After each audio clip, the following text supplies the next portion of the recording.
When you hear about me, Friedrich Nietzsche, it is usually in connection with big, forceful ideas like power, self-overcoming, or the rethinking of morality.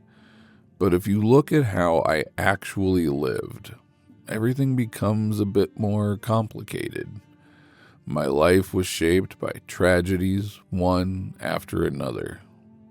Now, does that not mean my philosophy contradicts my life?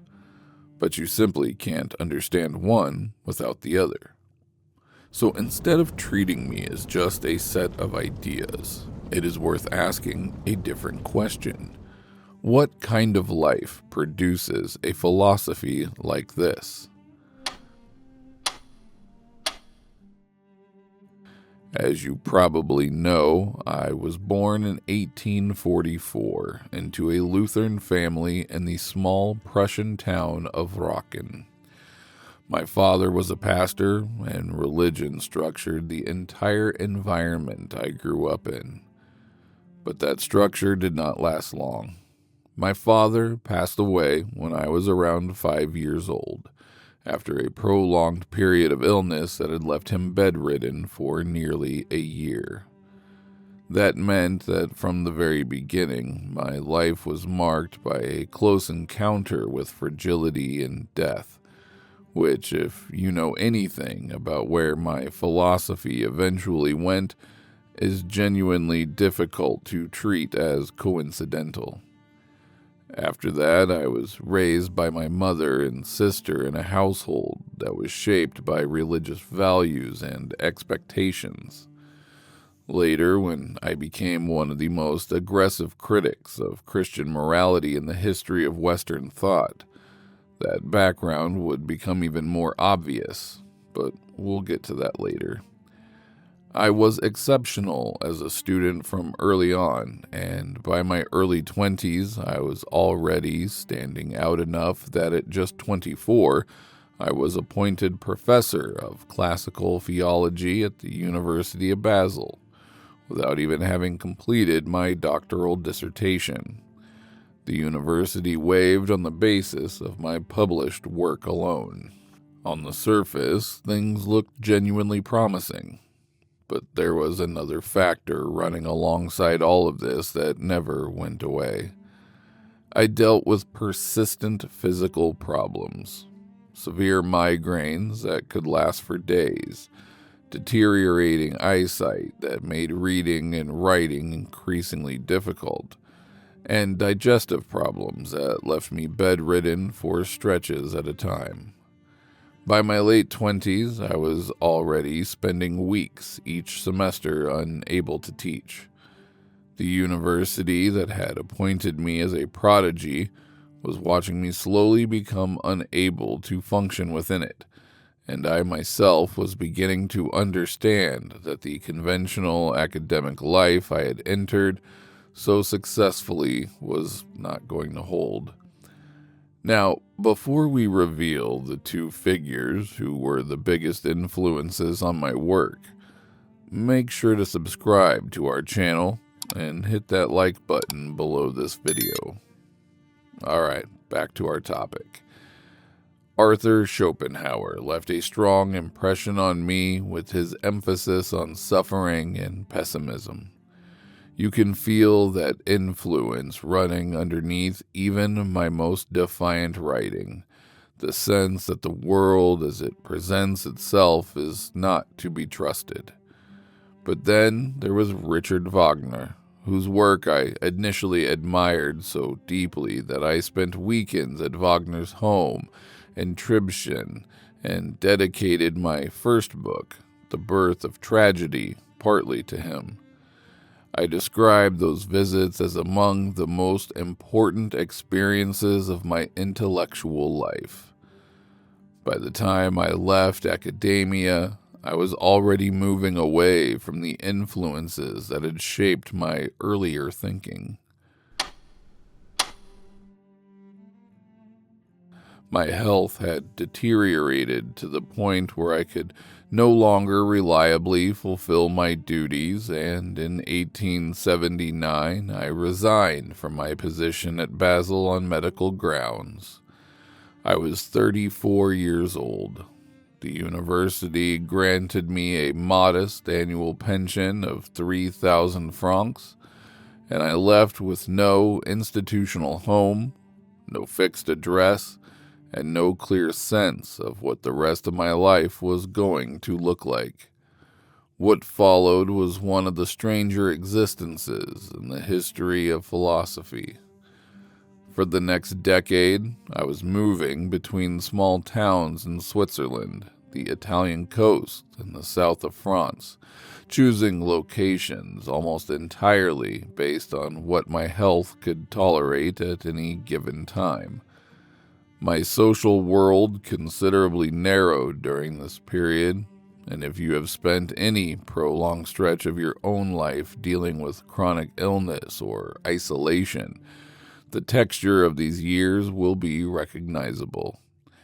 I maintained correspondence with a small circle of people, but the distances I kept putting between myself and everyone I knew made sustained relationships difficult to maintain.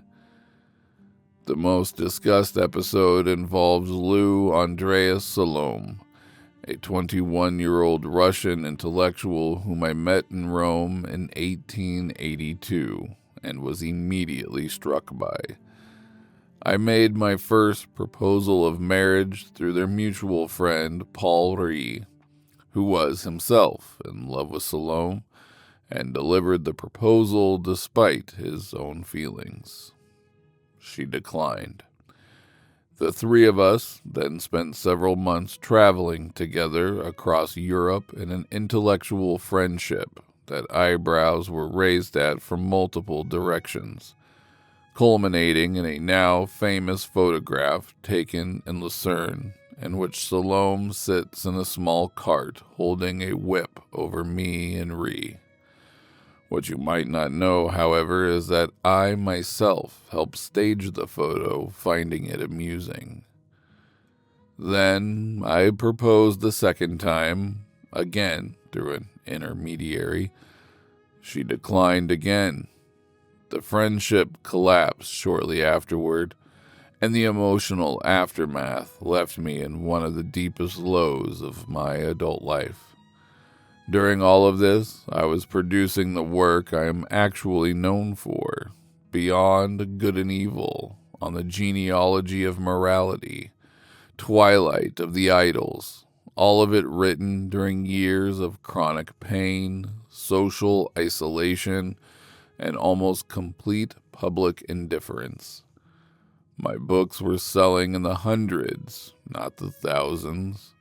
The major philosophical journals of the time paid me almost no serious attention, and the thinkers I most wanted to reach responded to my work with polite but unenthusiastic letters.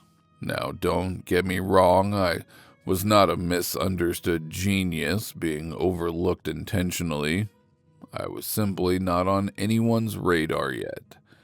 My break with Wagner, which had been building since the early 1870s, became definitive during this period and produced some of my most important writing.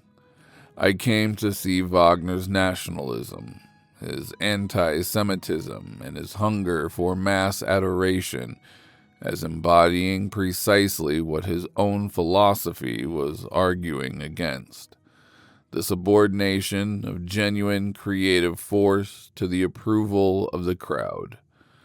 I wrote about it in the case of Wagner and Nietzsche contra Wagner, and did so with a surgical precision that could only have come from someone who had once believed in the subject completely.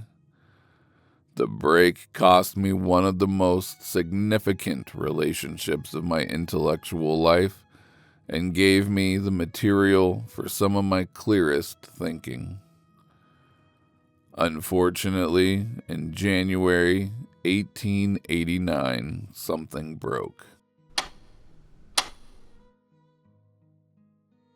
I was living in Turin in the middle of what had actually been one of my most productive recent stretches. I had written 5 books in the previous 2 years alone, including Ecce Homo, my extraordinary autobiographical work. The collapse announced itself through a series of letters sent in the first days of January, referred to by scholars as the Wan Brief or the Madness Letters. I sent them to friends, colleagues, and public figures, including the King of Italy and Bismarck, signing some as Dionysus and others as the Crucified.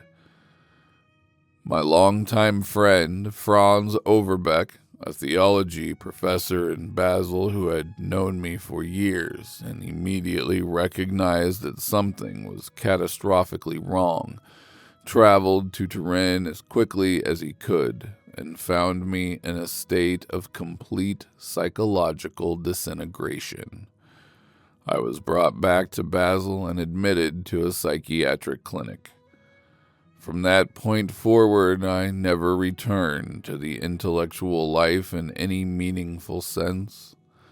I spent the remaining 11 years of my life in a state of severe cognitive impairment, cared for first by my mother, and then after her death in 1897 by my sister Elizabeth.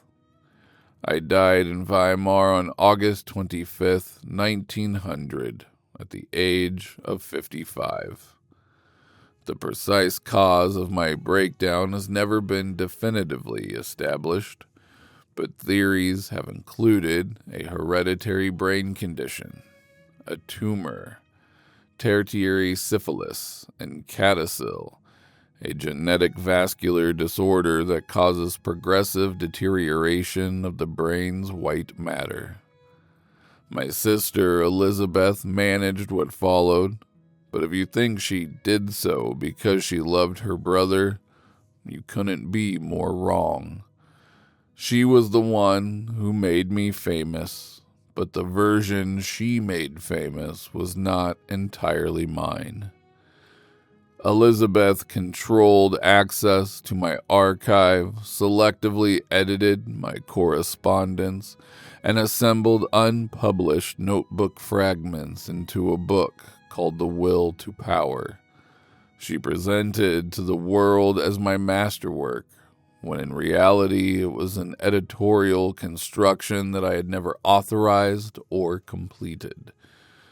That version of me, systematic, hierarchical, and available for ideological use, was the one that reached the widest audience first. The Nazi regime eventually adopted it enthusiastically, and Elizabeth, who lived until 1935, did nothing to prevent that. On the contrary, she even received a state funeral from the regime. I wrote about self-overcoming my entire life. In the end, the only thing I could not overcome was my own sister. That is either the deepest irony in the history of philosophy or the most honest possible ending to a life that never once looked the way it was supposed to. What do you think? Share your thoughts down in the comments. And thank you. We'll see you in the next one.